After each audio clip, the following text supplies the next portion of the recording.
You know IKEA, right? That giant blue and yellow box, the sweetest meatballs, and yeah, the unique joy or maybe frustration of building your own furniture. But what if I told you the most important thing IKEA is building right now isn't a bookshelf, but a memory? Today, we're going to pull back the curtain on the really surprising story behind the IKEA Museum. It's a great question, isn't it? I mean, it seems a little strange. A store's job is to sell stuff, but a museum's job is to preserve it. But here's the twist. For a brand as big as IKEA, they figured out that preserving their story is the ultimate way to sell. So, what exactly is this treasure they're so keen on protecting?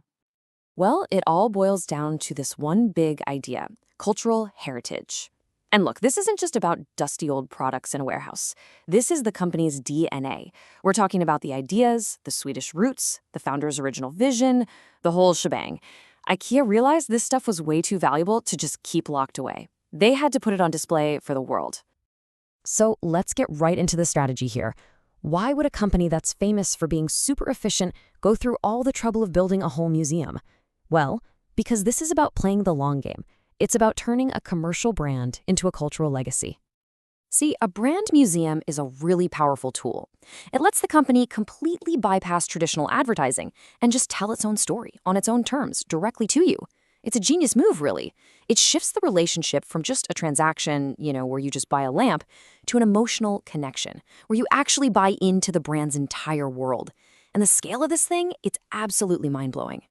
20,000. That's how many items are sitting in the IKEA archive. I mean, this is clearly not some little side project, right?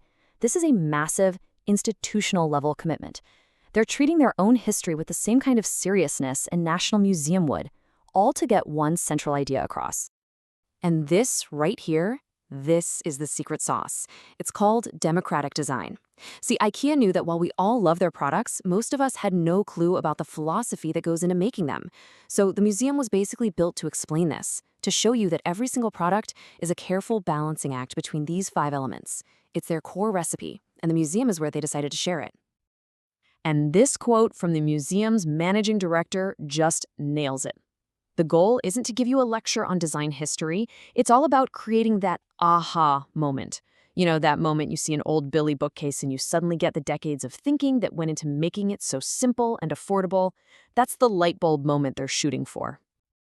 Okay, so how on earth did they actually pull this off? How do you turn what was basically the very first IKEA store into a world-class cultural institution? Let's crack open the IKEA playbook and see how they built this incredible memory machine. They followed this really deliberate 2-step process that they actually call museumification. First up was the painstaking work of archiving and curating all those 20,000 items to find the perfect story to tell. But it's the second step that I find really fascinating. They didn't just look in the mirror. And this is where their real ambition just snaps into focus. They weren't comparing themselves to other retailers. No way. They benchmarked against the absolute best storytellers on the planet. We're talking trips to the Smithsonian, the Design Museum in London, even the 9/11 Memorial. This was never about building a corporate showroom. This was about creating a genuine, world-class cultural experience. Which brings us to the most important distinction of all. A regular store, it has a commercial purpose. Its job is to sell your product today. But the museum, it has a cultural purpose. Its job is to sell you the story, to make you believe in the brand for a lifetime. It's the difference between a simple transaction and a real, lasting connection. So if the museum isn't producing furniture, what is its final product? Well, the answer is feelings. Yep, feelings. Specifically, 5 carefully engineered feelings that they call the value outcomes. And here they are. Every single exhibit, every story, every little interactive display is designed to spark a mix of these 5 things. You learn something new, which is educational. You have fun, that's entertainment. You connect with the history, that's heritage. You get to touch and feel things, which is experiential. And of course, you remember your own past with their stuff, and that's nostalgic. And that's really the magic trick, isn't it? They're not trying to sell you a chair. They're selling you the memory of your first apartment, or the feeling of pride you got from building something with your own 2 hands. They are literally turning furniture into feelings. And that kind of emotional bond is way more powerful than any price tag.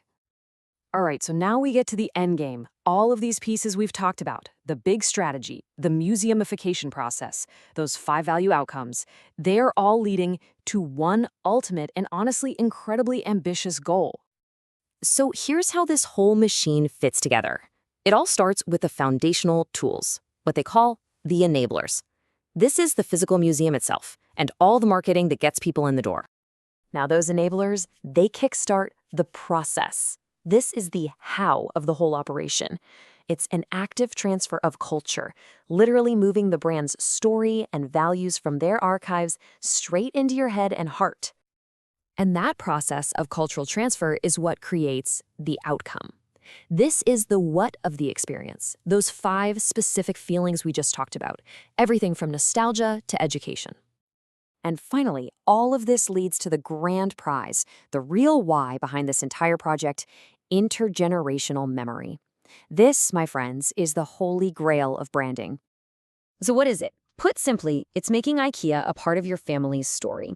It's when your parents who bought IKEA for their first place take you to get furniture for your first place. The brand stops being just a company and becomes a tradition, something that's passed down from one generation to the next. And this quote, this just captures the whole strategy in a nutshell. They don't put their classic furniture behind velvet ropes. They let kids climb on it and play with it. They are literally building brand loyalty from childhood up, turning historical artifacts into toys and a museum visit into a core memory. It's brilliant. So why does any of this matter? Because the IKEA Museum story isn't really just about IKEA. It's a blueprint for the future of branding. In a world where we are drowning in ads, the real game changer is building these deep, authentic, emotional connections. It's about proving your brand actually has a story worth telling. So the next time you walk into one of those flagship stores or a brand experience, ask yourself this: are they just trying to sell me something? Or are they trying to make me part of their story? Because IKEA is betting its entire legacy on the answer.